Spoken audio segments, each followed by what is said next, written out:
What if the serpent in the garden was never evil? What if the serpent was trying to help humanity all along? Tonight, we uncover a God who was deliberately erased from history. His crime? Teaching forbidden knowledge to humans. His name was Ningishzida, Lord of the Good Tree, the serpent-shouldered guardian who stood at the gates of heaven. The Sumerians revered him.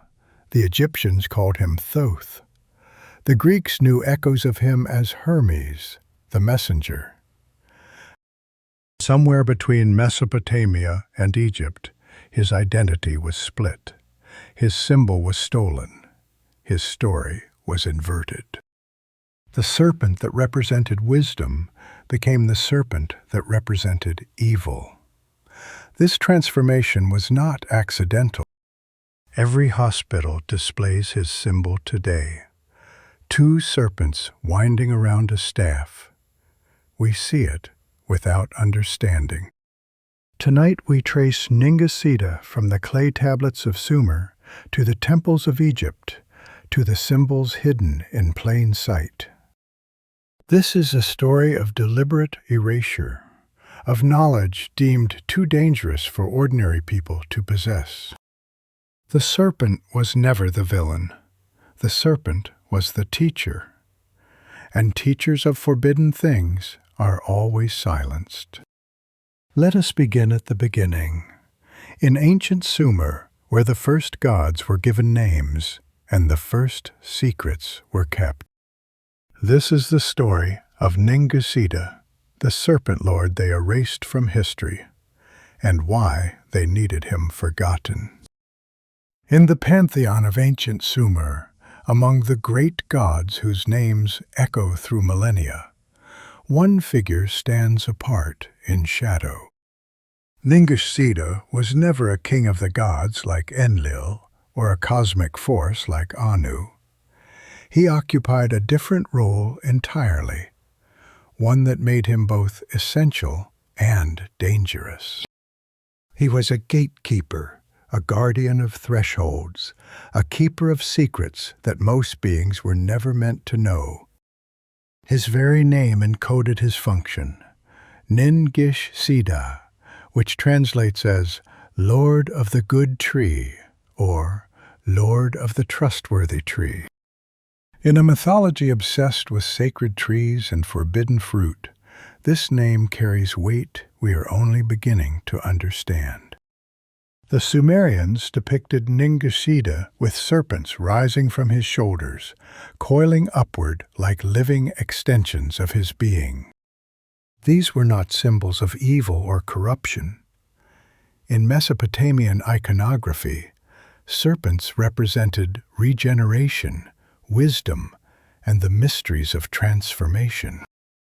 The snake that sheds its skin and emerges renewed was a powerful metaphor for transcendence of mortality. Ningishzida embodied this principle. He was the god who understood how to cross boundaries that others could not cross, how to move between states of being that were supposed to remain separate.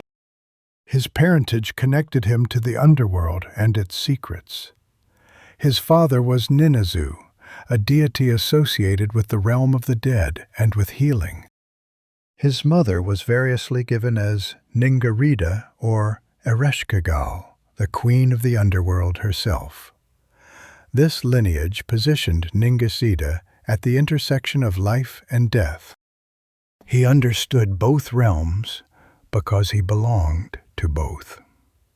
This dual nature made him uniquely qualified to serve as a guide for those who needed to traverse the boundaries between worlds.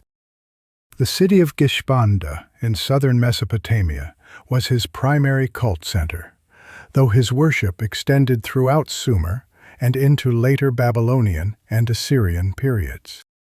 Temples dedicated to Ningishzida served functions that went beyond ordinary religious observance.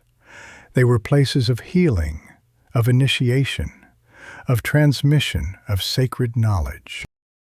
The priests who served him were keepers of mysteries that the general population was not permitted to access. This pattern of restricted knowledge would become central to understanding why Ningishzida was eventually suppressed. What distinguished Ningishzida from other deities was his relationship with humanity. Most Mesopotamian gods maintained vast distance from mortals, communicating through omens, dreams, or the mediation of priests. Ningishzida was different. The texts describe him as a personal god, one who could be approached directly by individuals seeking guidance or protection. He was called upon during illness, during transitions, during moments when ordinary existence touched something deeper. This accessibility made him beloved among common people, even as it troubled those who preferred divine power to remain distant and hierarchical. The serpent imagery that defined Ningishzida requires careful examination. In later Western tradition, shaped by Genesis and its interpreters, serpents became synonymous with temptation, deception, and evil. But this association did not exist in ancient Mesopotamia. The serpent was a creature of power, certainly, but that power was morally neutral. It could heal or harm depending on circumstances. The serpent's ability to navigate between the surface and underground realms, its periodic renewal through shedding skin, made it the perfect symbol. One of the most significant texts involving Ningishzida is the Myth of Adapa, often considered a precursor to the Adam story. Adapa was a sage, a priest of Ea in the city of Eridu, who accidentally broke the wings of the south wind and was summoned to heaven to face judgment before Anu. When he arrived at the gates of heaven, he found two gods standing guard, Dumuzi and Ningishzida. These two would speak on his behalf before Anu, interceding for humanity in the divine court. The role of Ningishzida as an advocate for humans before the highest divine authority is remarkable. He was not merely a guardian who blocked passage, but an ally who could facilitate it. When Adapa stood before Anu, Ningishzida and Dumuzi had already prepared the way. Their intervention transformed what could have been punishment into something else entirely. Anu offered Adapa the bread and water of eternal life. That Adapa refused this gift, having been warned by Ea that it was poison, is another layer of the story. But the presence of Ningishzida at this pivotal moment, advocating for human access to divine realms, establishes his essential character. As centuries passed, Ningishzida's prominence in the Mesopotamian pantheon gradually diminished. Other gods absorbed his functions or overshadowed his cult. But he never entirely disappeared. His image persisted in art and ritual long after his temples fell into disuse. The serpent symbol he carried continued to appear in contexts associated with healing and secret knowledge. Something about Ningishzida proved impossible to fully erase, even as official religious structures moved in different directions. The god who guarded thresholds had become a threshold himself, a passage between the ancient world and something that would emerge later under different names. Understanding Ningishzida requires setting aside assumptions shaped by later religious traditions. He was not evil. He was not a tempter leading humanity astray. He was a guardian and a guide, a keeper of knowledge who showed favor to those who sought wisdom. The serpents on his shoulders represented the power he wielded, the ability to transform and transcend. That this image would later be inverted made into something fearful and corrupt, tells us more about the forces that reshaped religious narrative than about the original nature of this ancient god. Ningishzida was what he always was. It was the stories told about serpents that changed. The name Ningishzida breaks down into components that reveal his essential nature. Nin means lord or lady in Sumerian, a title of authority and power. Gish means tree or wood, referring to the sacred trees that featured prominently in Mesopotamian religion.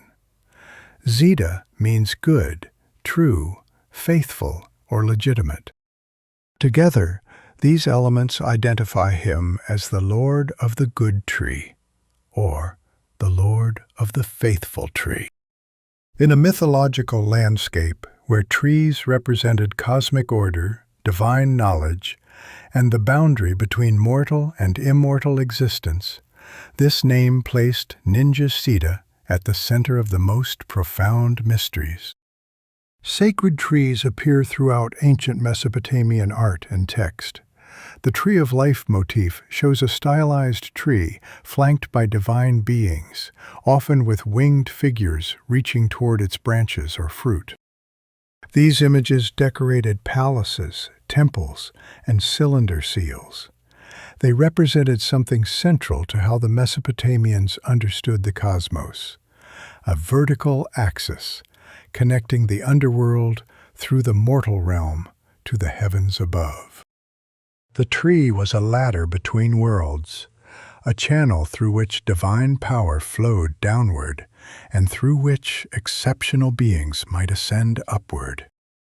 As Lord of the Good Tree, Ningishzida was the guardian of this cosmic connection. He determined who could approach the tree and what they might receive from it. This gatekeeping function was not arbitrary restriction, but careful stewardship. Knowledge and power that flowed too quickly to unprepared recipients could cause harm rather than benefit. The tree had to be protected not because its fruits were inherently dangerous, but because premature access to what it offered could destabilize individuals and societies alike. Ningishzida ensured that transmission of wisdom proceeded at appropriate pace. The parallel to the biblical tree of knowledge of good and evil is impossible to ignore. Genesis places such a tree at the center of Eden, guarded after the expulsion of Adam and Eve by cherubim with flaming swords. A serpent in that garden persuaded Eve to eat the forbidden fruit, leading to humanity's fall from grace. The elements align too precisely to be coincidence: a sacred tree, a guardian, a serpent, forbidden knowledge, and consequences for humanity. But the Sumerian version predates the Hebrew by over 1,000 years, and its moral valence is entirely different. In the Sumerian understanding, the tree and its serpent guardian were not traps set to test human obedience. They were sources of genuine wisdom that required proper approach. The serpent was not a deceiver, but a legitimate authority whose role was to mediate between divine knowledge and human readiness to receive it. When later traditions rewrote this mythology, they preserved the elements while inverting their meaning. The guardian became the tempter. The tree of wisdom became the tree of sin. The serpent who protected sacred knowledge became the serpent who corrupted humanity. Why did this inversion occur? The answer may lie in competing models of religious authority. In the older Sumerian system, knowledge was available to those who approached it correctly, mediated by beings like Ningishzida, who could guide seekers toward understanding. This model empowered individuals and their chosen intermediaries. Later religious systems preferred centralized authority, with knowledge controlled by specific priesthoods or institutions. In such systems, the idea of a serpent god offering wisdom to any sincere seeker became dangerous. The serpent had to become evil, so that seeking knowledge outside approved channels would seem sinful. The tree itself underwent similar transformation. The Mesopotamian tree of life was a positive symbol, representing cosmic order and the possibility of transcendence. The biblical tree of knowledge became a test of obedience, its fruit forbidden, not because it was harmful, but because God commanded it not be eaten. Eating from it brought knowledge, yes, but that knowledge was now framed as transgression rather than achievement. The tree that once connected worlds became the tree that separated humanity from paradise. The guardian who once facilitated passage became the deceiver who caused the fall. Ningishzida's title as Lord of the Good Tree suggests that in the original conception, the tree and its fruits were genuinely good. They offered something valuable that humanity was meant to eventually receive. The Serpent Lord's role was to prepare recipients, to ensure they were ready for what the tree could provide. This is the work of a teacher, not a tempter. Teachers control the pace of education to prevent students from being overwhelmed. They guard advanced knowledge until foundations are established. They serve as gateways that open when the time is right. The systematic suppression of this understanding represents one of history's most consequential theological shifts. By making the serpent evil and the tree's knowledge sinful, an entire framework of human spiritual development was delegitimized. The path of seeking wisdom through encounter with the sacred tree was closed. What remained was obedience to authority that controlled access to truth and punished those who sought it independently. Ningishzida's legacy was buried under layers of reinterpretation that served institutional interests rather than human spiritual growth. Yet the original meaning never entirely disappeared. Mystery traditions throughout the ancient world preserved elements of the older understanding. The tree and serpent continued to appear in contexts associated with healing, wisdom, and initiation. Those who knew how to read the symbols recognized what they represented. The Lord of the Good Tree had been renamed, his story rewritten, his nature inverted. But the truth persisted in images and fragments, waiting for those with eyes to see what had been hidden in plain sight. The trail of Ningishzida does not end in Mesopotamia. It continues westward into Egypt, where a god of remarkably similar attributes emerged under a different name. Thoth, the ibis-headed deity of wisdom, writing, magic, and the moon, bears so many parallels to Ningishzida that scholars have long suspected a direct connection. Both were gods of knowledge and secret wisdom. Both served as mediators between humanity and higher divine powers. Both were associated with healing and with the mysteries of transformation. The similarities are too extensive to attribute to coincidence. Ancient texts provide direct evidence of this connection. A Sumerian composition known as the Death of Gilgamesh describes Ningishzida being sent to Egypt, where he would serve in a new capacity. The text states that he was given to the land of the horizon, a term that Egyptian sources use to describe Egypt itself.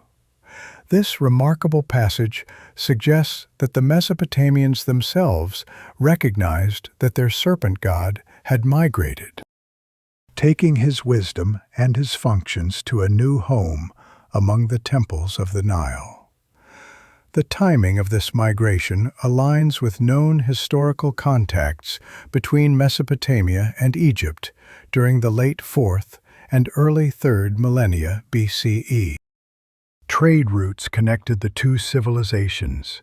Ideas, symbols, and religious concepts flowed along these routes. The sudden emergence of writing in Egypt, appearing almost fully formed around 3200 BCE, has long puzzled historians.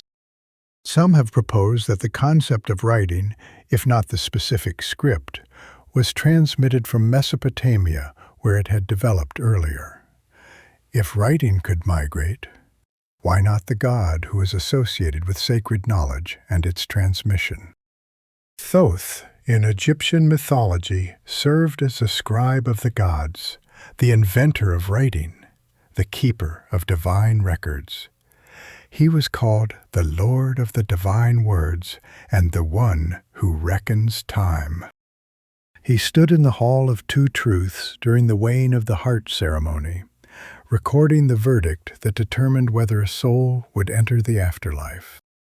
His role as mediator between cosmic powers and individual fate directly parallels Ningishzida's function as an advocate for humans before the Divine Council. The parallels extend to every significant aspect of their mythological portfolios. Both gods were associated with the moon and its cycles. The moon's regular waxing and waning represented the kind of cyclical transformation that both Ningishzida and Thoth embodied. Both were connected to healing and to the magical practices that facilitated healing in the ancient world.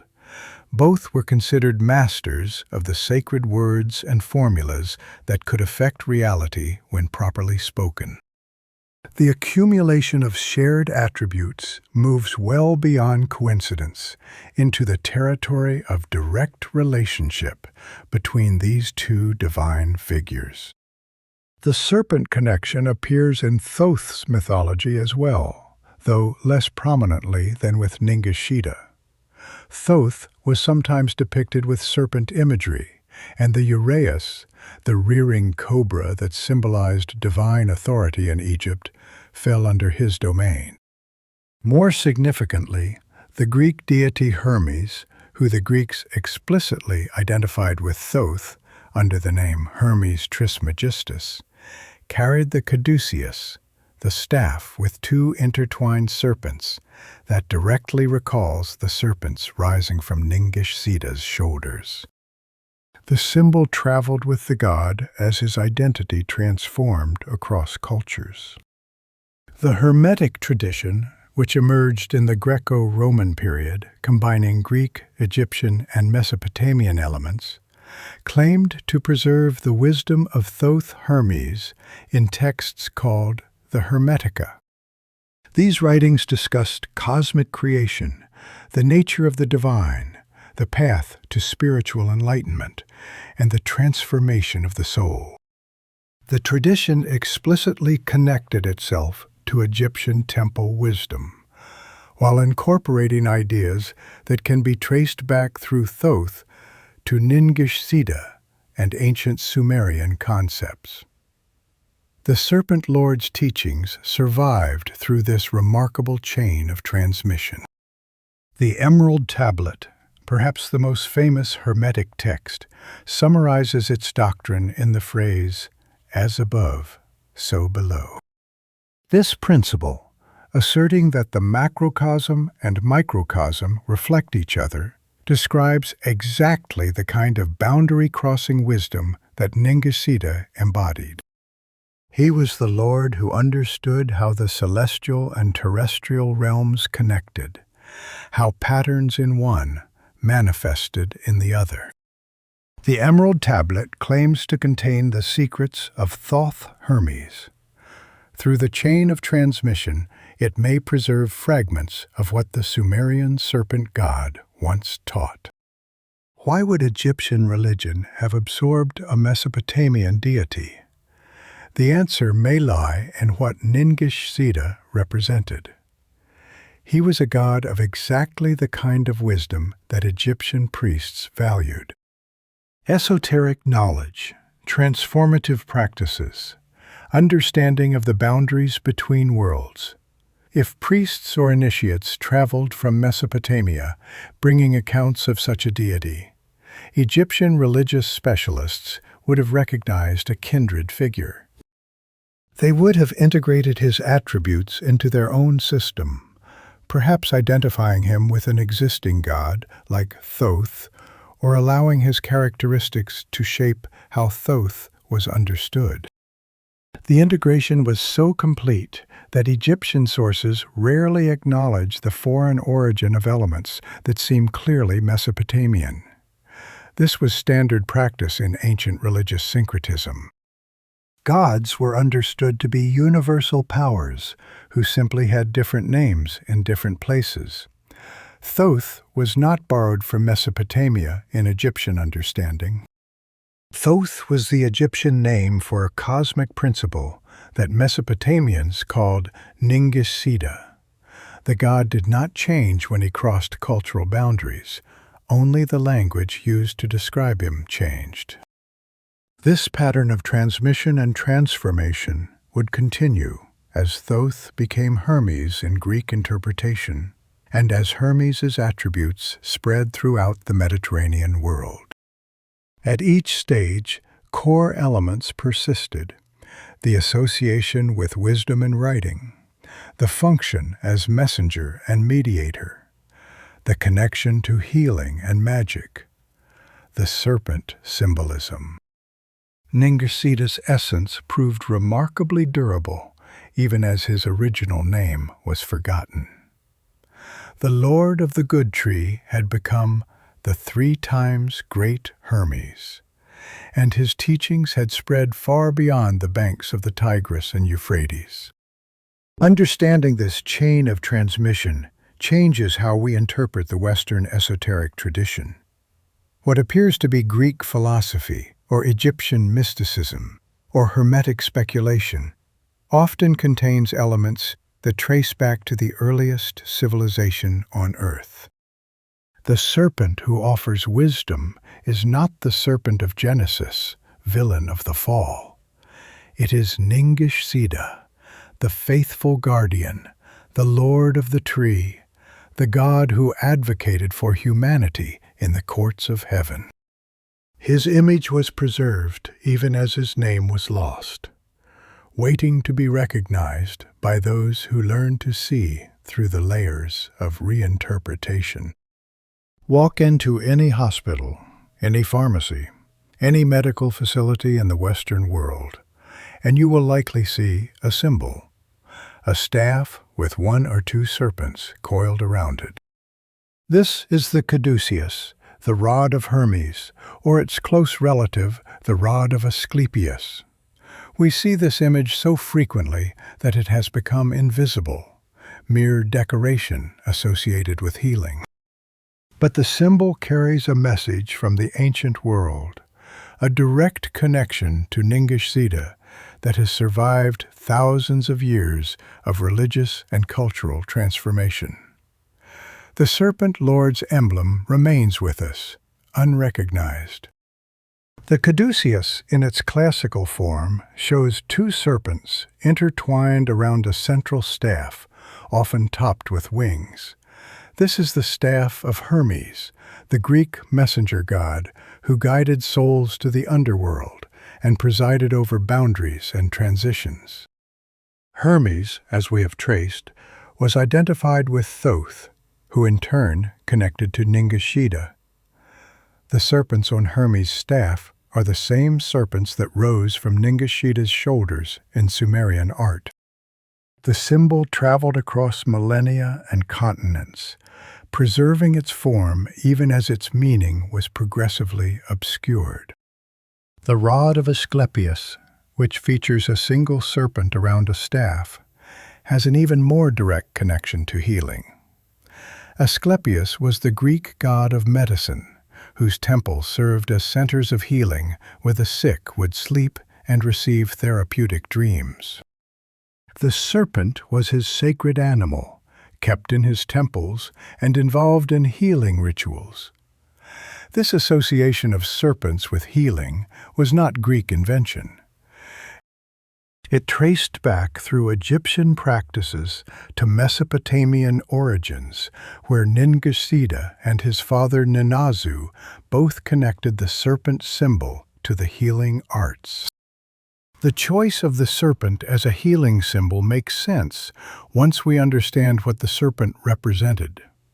The snake that sheds its skin embodied regeneration, the ability to renew oneself and emerge transformed. This was precisely what the sick hoped for, to shed the state of illness and emerge renewed in health. The serpent that moved between underground realms and the surface world represented knowledge of hidden causes, the ability to understand what lay beneath visible symptoms. Healers needed to access this deeper knowledge to treat what could not be seen. Ningishzida was specifically invoked in Mesopotamian healing contexts. Incantations called upon him to drive out demons of disease, to intercede with higher powers on behalf of the sick, to guide the suffering toward recovery. His serpents were not merely decorative. They represented the power he wielded over the forces that caused illness and the forces that could restore health. When this symbolism passed to Greek Asclepius and Roman Aesculapius, it carried the same associations. The serpent healed because the serpent understood transformation. Modern medicine adopted the serpent symbol without understanding its origins. The American Medical Association uses a rod with a serpent. The World Health Organization features a serpent on its flag. Ambulances, pharmacies, and medical facilities display serpent imagery worldwide. Those who chose these symbols were drawing on classical tradition, recognizing that serpents had long been associated with healing. But they likely did not realize they were perpetuating an image that stretched back to the temples of ancient Sumer. And the god called Lord of the Good Tree. The irony is substantial. The same Western civilization that made the serpent a symbol of evil in its dominant religious narrative also made the serpent its symbol of healing and wisdom. The serpent in the garden was the tempter who caused humanity's fall. The serpent on the medical symbol represents the power to restore health and preserve life. These contradictory meanings coexist without apparent awareness of the tension between them. The serpent is simultaneously the source of sin and the source of healing, depending on which symbolic system one consults. This pattern appears across too many contexts to be dismissed as coincidence. This contradiction reflects the incomplete suppression of older religious understanding. When Genesis was written, and when Christianity spread its interpretation of the Eden story, the serpent was rebranded as evil. But the serpent's positive associations were too deeply embedded in human culture to be fully erased. Healing traditions continued to invoke serpent imagery. Mystery schools continued to use serpent symbols. The serpent as wisdom and transformation survived alongside the serpent as temptation and fall. Ningishzida's legacy persisted in the symbols, even as his name was forgotten. Recognizing the serpent symbol's true origin changes how we see these ubiquitous images. The caduceus on the doctor's coat is not merely professional decoration. It is an ancient, religious symbol. A trace of the Serpent Lord who guarded sacred knowledge and facilitated healing transformations. Every time we see it, we encounter a fragment of Ningishzida that survived the deliberate erasure of his cult. The symbol endures because it carries meaning that humanity has found valuable across all the changes of religion and culture that separate us from ancient Sumer. Perhaps there is something appropriate in this survival. Ningishzida was a god of boundaries and thresholds, of the passages between states of being. The moment of healing is exactly such a passage. A transition from illness to health, from one condition to another. The serpent symbol marks this threshold as it marked others in the ancient world. Those who pass through healing pass under the sign of Ningishzida. The Serpent Lord continues his work, unrecognized but still present, guarding the threshold between suffering and recovery. The transformation of the serpent from symbol of wisdom to symbol of evil did not happen by accident. It was the result of deliberate theological decisions made over centuries as new religious systems sought to distinguish themselves. Understanding this process helps explain why Ningishzida was erased and why his image was inverted. The serpent had to become evil because the god it represented was too powerful to simply ignore. If he could not be eliminated, he had to be demonized. The Hebrew Bible emerged from a context where Israelite religion was defining itself against the religions of surrounding peoples. The Canaanites, Babylonians, Egyptians, and others all had serpent deities or positive serpent symbolism. For the writers of Genesis to make the serpent the villain of the Eden story was to strike at a religious symbol shared by their rivals. The message was clear. What those other peoples worship as wise and beneficial is actually the source of humanity's problems. The serpent is not your friend. The serpent caused your fall from paradise. This polemical purpose helps explain details of the Eden narrative that otherwise seem puzzling. Why would a god who created a tree of knowledge forbid his creatures from eating its fruit? Why would a serpent who told the truth about the tree's effects be punished as a deceiver? The story works as polemic, even when it struggles as theology. It delegitimizes the serpent worship of neighboring peoples by recasting the serpent as enemy of both God and humanity. The Ningishzida figure, the wise serpent who guards and teaches, becomes the cunning serpent who deceives and corrupts.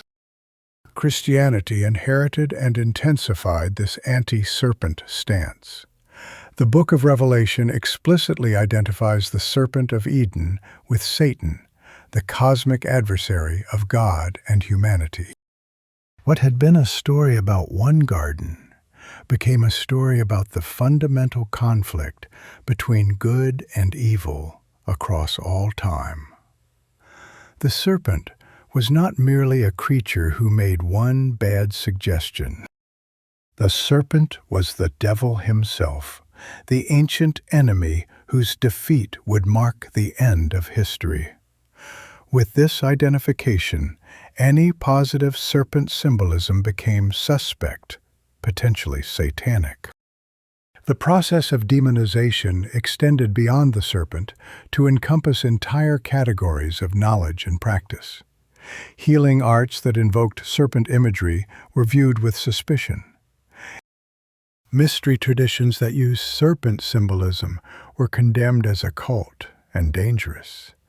The wisdom that Ningishzida had represented, the transformative knowledge that could only be accessed through proper initiation, was recast as forbidden fruit. Ignorance became a virtue. Seeking hidden knowledge became a sin. This transformation served institutional interests. Religious authorities who controlled access to approved knowledge had no use for a god who offered wisdom to sincere seekers. Ningishzida's accessibility His function as a personal god who could be approached directly threatened hierarchies that depended on mediating between humanity and the divine. Such a god had to be eliminated or demonized. His worshippers had to be taught that seeking his kind of knowledge was dangerous and wrong. The erasure was remarkably effective. Despite Ningishzida's importance in ancient Mesopotamian religion, he is virtually unknown today outside academic circles. Ask 100 people on the street about Thoth, and some may recognize the name. Ask about Hermes, and more will know him. Ask about Ningishzida, and you will likely receive blank stares. The Serpent Lord who once stood at the gates of heaven has been almost completely forgotten. His name survives only in clay tablets that most of humanity will never read. Yet the erasure was not complete. Symbols persist longer than names. The Caduceus endures on medical facilities. The serpent coils around the rod of Asclepius. Hermetic traditions preserve teachings that trace back through Thoth to the original serpent god. Mystery schools that passed their knowledge in secret kept elements alive that public religion suppressed. The Lord of the Good Tree was driven underground, but underground is where serpents thrive. His wisdom continued to flow through hidden channels to those who knew how to find it. The story of Ningishzida's erasure is ultimately a story about the control of knowledge. Who decides what humanity is allowed to know? Who determines which wisdom is sacred and which is forbidden? The serpent god offered a model where knowledge could be sought by individuals. Later systems offered a model where knowledge was controlled by institutions that decided who deserved access. The conflict between these models has shaped religious history for thousands of years. Recognizing what was done allows us to begin undoing it.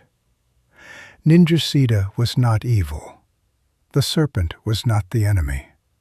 The tree of knowledge was not a trap. These inversions served purposes that we can now see clearly. They consolidated religious authority. They delegitimized competing traditions. They made obedience to institutional control seem like spiritual virtue. Understanding this history frees us to reconsider what was lost when the Serpent Lord was erased. The pattern we have traced from Sumer through Egypt and Greece does not end at the borders of the Mediterranean world. Serpent deities associated with wisdom, transformation, and the transmission of sacred knowledge appear across cultures. This global distribution raises profound questions. Did the same symbolic associations arise independently wherever humans observed serpents? Or does the pattern suggest something deeper? Perhaps a common origin for these traditions that predates the civilizations we consider ancient. In Mesoamerica, the feathered serpent known as Quetzalcoatl to the Aztecs and Kukulkan to the Maya was a god of wisdom, wind, and the morning star. He was credited with giving humanity knowledge of agriculture, astronomy, and the calendar. According to legend, he came from across the sea, taught the people essential skills, and departed with a promise to return. The parallels to Ningishzida are striking, a serpent deity who serves as a teacher of humanity, who brings forbidden or sacred knowledge, who is associated with transformative wisdom. The image of the feathered serpent even recalls the winged serpents of Near Eastern iconography. The Nagas of Hindu and Buddhist tradition are serpent beings who guard treasures and wisdom, dwelling in underground or underwater realms. They can appear as fully serpent, fully human, or as a combination of both. They are associated with fertility, water, and the protection of sacred sites. Buddhist legend tells of the Naga king who sheltered the Buddha during a storm, spreading his multiple cobra hoods as an umbrella. Nagas guard sutras and sacred texts, releasing them to humanity when the time is appropriate.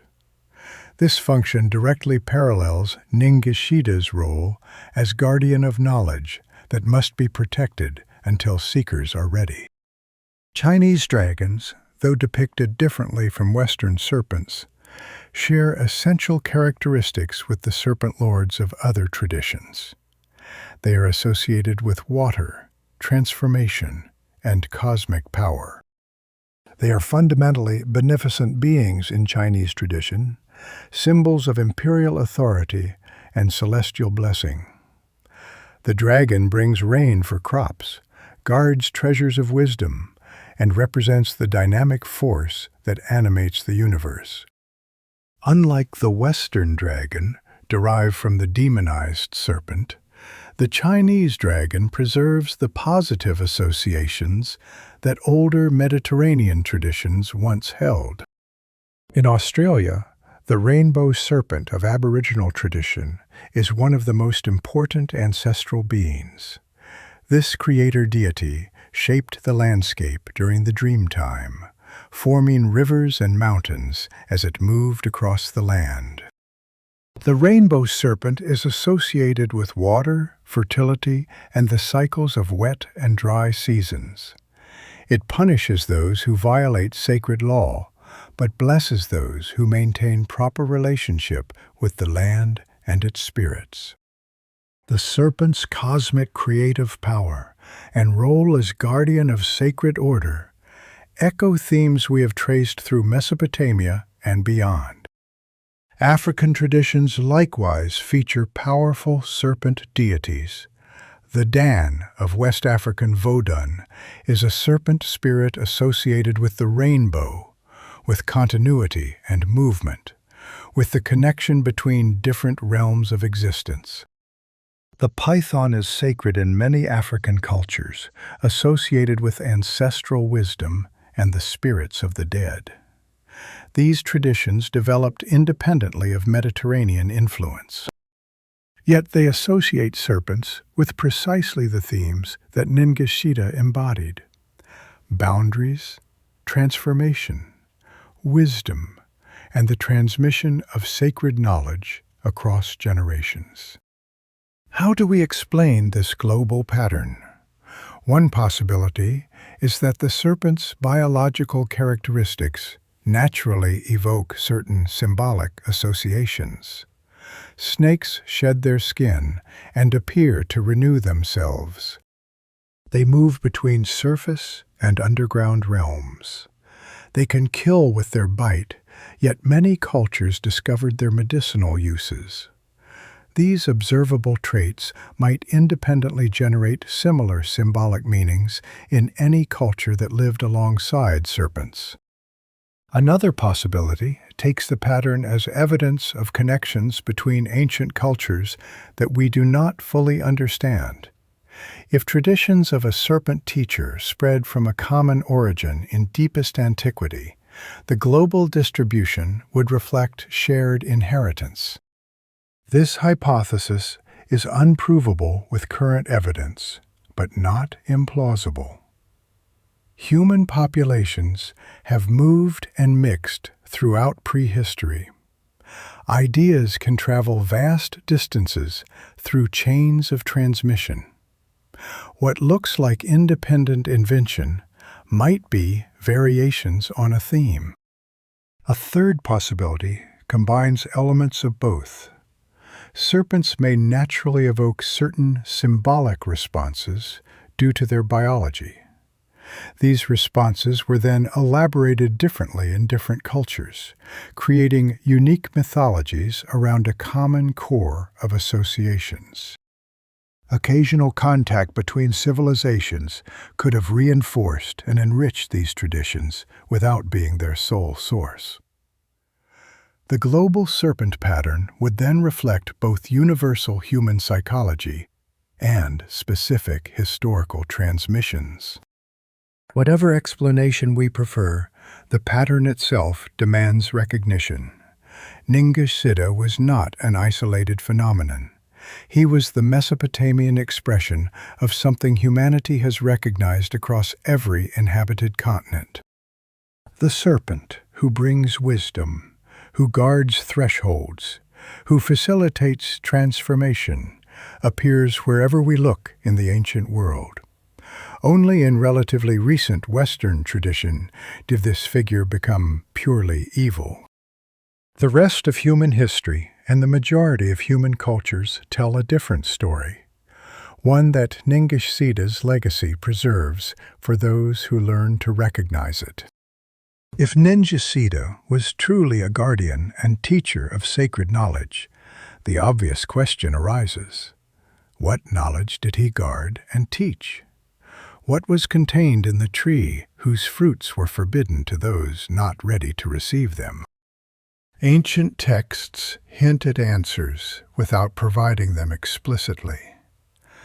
The secrets were secret for a reason, and those who wrote the surviving records were bound by obligations not to reveal what could only be transmitted through direct initiation.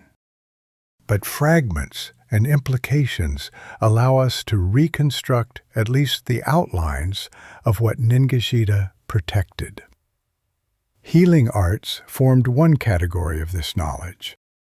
Mesopotamian medicine combined practical treatments with incantations and rituals addressed to divine powers.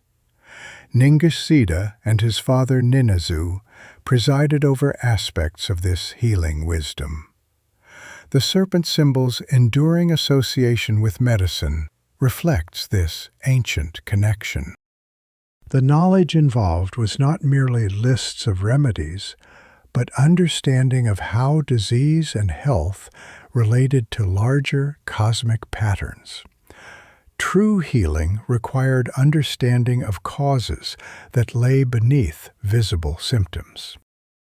Astronomical and calendrical knowledge represented another domain Ningishzida protected. The Mesopotamians achieved remarkable accuracy in tracking celestial cycles, predicting eclipses, and understanding planetary movements. This knowledge was considered sacred because it revealed the patterns by which the gods ordered the cosmos. Access to such understanding conferred power, the ability to determine auspicious times for actions, to interpret omens. Knowledge of the underworld and the afterlife fell within Ningishzida's domain through his parentage and his role as guardian of boundaries. Understanding what happened after death, how souls navigated the realms below, what preparations were necessary for favorable outcomes in judgment. All of this was carefully guarded information. The Egyptians elaborated this knowledge in their Book of the Dead and associated texts. The role of Thoth in weighing the heart and recording the verdict directly parallels Ningishzida's functions. This was wisdom that affected not just life, but the fate of the soul across all existence. Perhaps most significant was knowledge of transformation itself.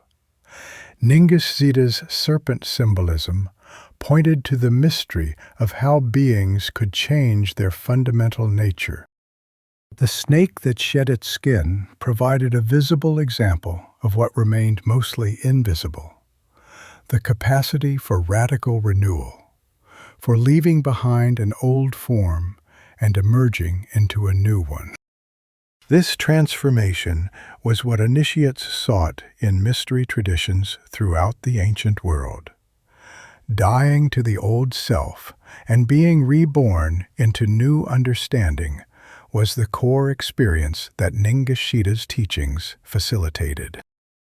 Some modern interpreters have proposed more radical possibilities. The double helix of DNA, they note, resembles two intertwined serpents. The Mesopotamian tree of life, with its branching structure, looks remarkably like diagrams of genetic inheritance. Could the ancient Serpent Lord have guarded knowledge of genetics, of the biological codes that determine how life develops and reproduces? This speculation cannot be verified, but should not be dismissed entirely. Ancient peoples observed biological processes carefully, even if they lacked modern vocabulary to describe them. The concept of kundalini in Hindu tradition provides another suggestive parallel. This serpent energy is said to lie coiled at the base of the spine, and through proper practices it can be awakened to rise through the body's energy centers, producing profound spiritual transformation. The imagery directly recalls the serpents rising from Ningishzida's shoulders. Whether this represents independent development of serpent symbolism or transmission of related concepts across cultures is debated. But the association of serpent energy with spiritual awakening appears too consistent to be coincidental. Whatever specific content Ningishzida's teachings contained, their character can be inferred from what we know of his nature. He was a god of boundaries and transitions. His knowledge would have concerned how to navigate such passages successfully. He was a healer. His knowledge would have addressed the transformation from illness to health. He was a guide to the underworld. His knowledge would have prepared souls for what awaited beyond death. He was the Lord of the Good Tree. His knowledge would have concerned the cosmic connections that the tree represented. The forbidden nature of this knowledge did not make it bad or dangerous in itself. The knowledge was restricted because premature access could harm the unprepared. A child given adult responsibilities is not served, but burdened. A student introduced to advanced concepts before mastering foundations is not educated, but confused. Ningishzida's gatekeeping function was protective, ensuring that knowledge reached those ready to use it wisely, while remaining inaccessible to those who would misuse or be overwhelmed by it. The secrecy served seekers rather than restricting them. This understanding of forbidden knowledge differs radically from the Genesis interpretation, where the tree's prohibition was a test of obedience that humanity failed. In the older Mesopotamian framework, the tree was genuinely good, and its fruits were meant for humanity, but at the proper time and through proper channels. Ningishzida was the guardian who determined when seekers were ready. The serpent who offered knowledge was not tempting humanity to sin, but offering what humanity was meant to eventually receive. The entire moral framework shifts when we recover the original context. The serpent symbolism itself preserves mysteries. Why did this particular creature become universal symbol of wisdom and transformation across cultures that apparently had no contact with each other? The biological explanation, that serpent behavior naturally evokes such associations, may be partially correct, but it does not fully account for the specific and consistent patterns that appear worldwide. Something about the serpent touched human consciousness at a level deeper than cultural construction alone can explain. Ningishzida's connection to the tree adds another layer. Trees as cosmic symbols appear across cultures as universally as serpent symbolism. The combination of tree and serpent seems to encode something fundamental about how humans understand reality. The tree as vertical axis connecting realms. The serpent as dynamic power moving between those realms. Together, they represent a complete cosmology that different cultures expressed in their own vocabularies. The Serpent Lord who guarded the Tree of Wisdom may yet have secrets to reveal. As more tablets are translated, as connections become clearer, as the symbolic language of ancient peoples becomes more readable. Ningishzida was only the beginning of this exploration. He points toward larger patterns that extend across civilizations and millennia. Following where he leads may take us to understandings we cannot yet imagine. The journey has only started. The serpent awaits those who continue to seek what he guards. We have traced Ningishzida from the clay tablets of ancient Sumer through Egypt and Greece to the symbols that surround us today. The journey has revealed a pattern of transmission and transformation, of survival and suppression, of meaning preserved even when names were forgotten. The Serpent Lord who stood at the gates of heaven, who advocated for humanity before the divine council, who guarded the good tree and its transformative fruits. This figure proves far more significant than his obscurity in modern awareness would suggest. The deliberate erasure of positive serpent symbolism was one of the most consequential theological decisions in Western history. It shaped how billions of people understand good and evil, sin and salvation. Recovering what was suppressed does not undo these effects, but it opens possibilities for different understanding.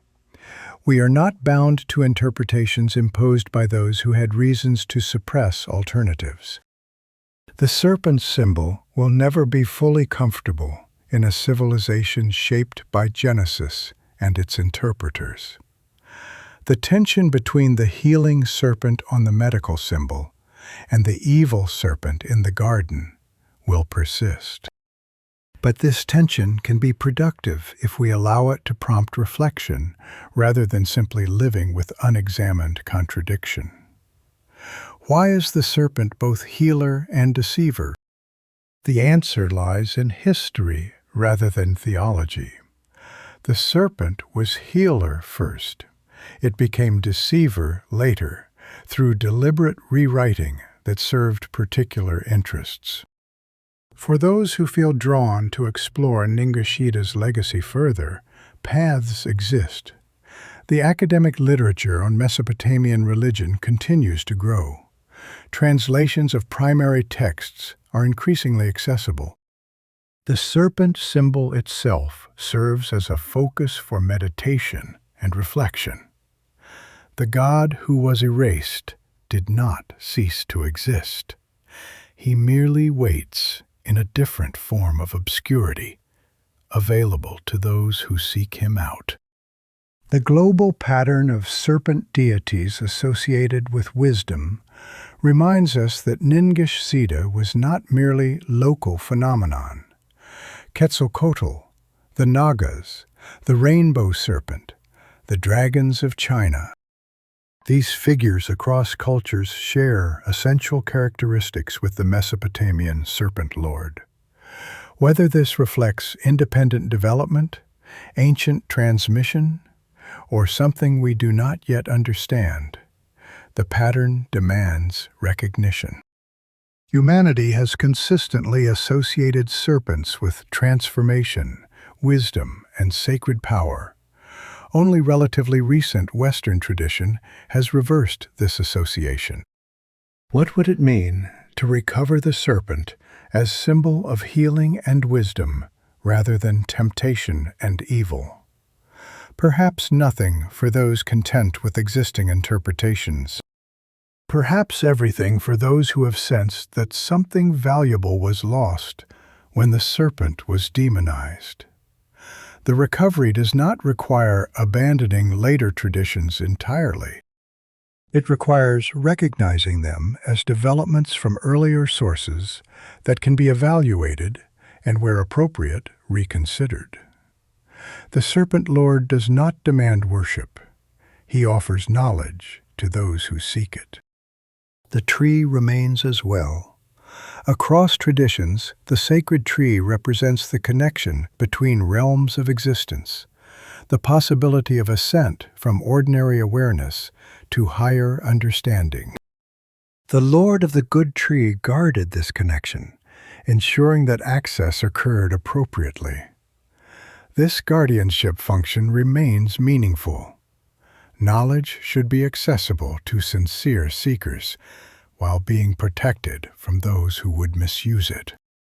Ningishzida embodied this balance. As we conclude this exploration, consider what drew you to it. Interest in ancient mysteries? Questions about received interpretations?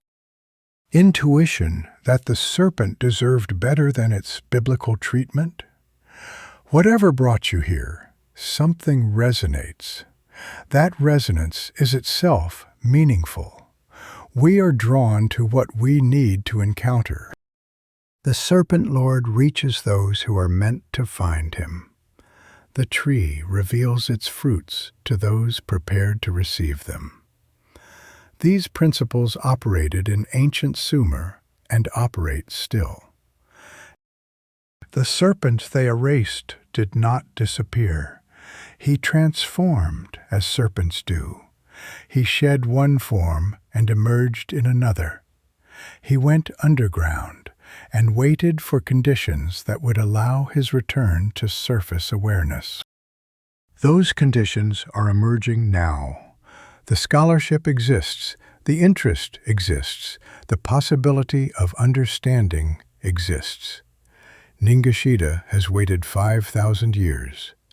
Now he begins to be remembered again. What grows from this remembering will depend on those who carry it forward. His return to awareness demonstrates that suppression, however thorough, cannot permanently erase what carries genuine meaning. This has been the story of Ningishzida, the Serpent Lord they erased. Lord of the good tree, guardian of thresholds, teacher of humanity, the serpent who was never evil. His symbols surround us still, waiting to be recognized for what they truly represent. The next time you see the Caduceus, remember. The next time you encounter the serpent in myth or dream or meditation, remember. The Serpent Lord endures in the symbols he left behind, and what endures can always be recovered by those willing to look beyond the stories they were taught.